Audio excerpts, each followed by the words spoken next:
These dots represent the 301 million people currently living with an anxiety disorder.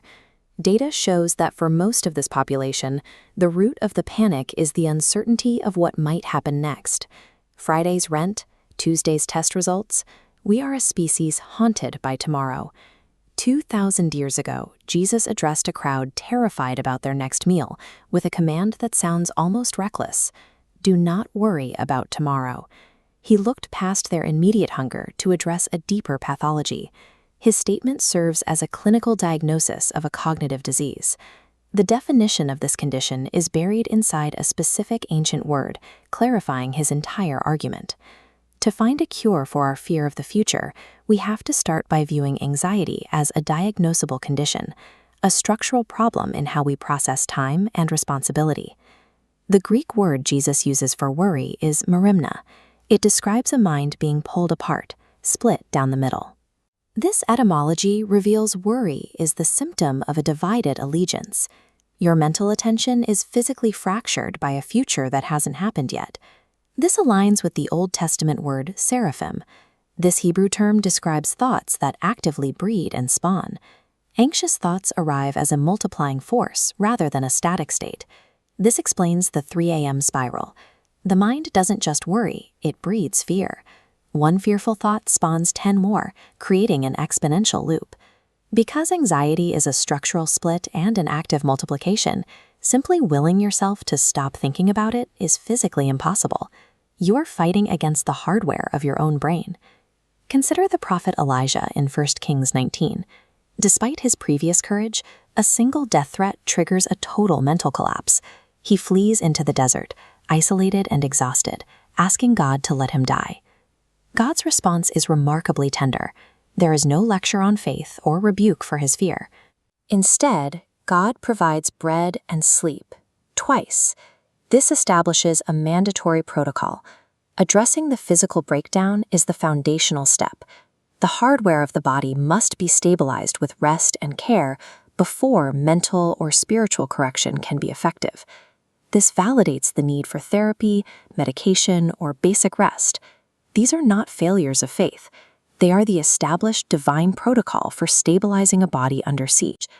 Once the body is stabilized, the treatment shifts to the mind. The remedy for a divided merimna mind is redirection. Jesus uses the word sateo, which means to strive after or pursue a target with intense, focused intent. He is describing a purposeful aiming of the mind. He points to the birds as an example. They are not idle. They forage and build constantly. However, they operate within a rhythm of daily provision without agonizing over the logistics of a future they cannot control.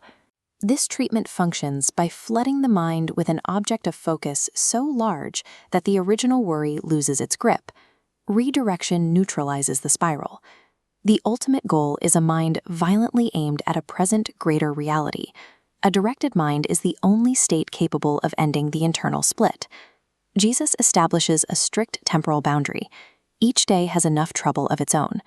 Tomorrow has its own weight, but it belongs behind that line. Worry occurs when you reach across, dragging tomorrow's trouble over to stack it on today's load. You are structurally crushing yourself.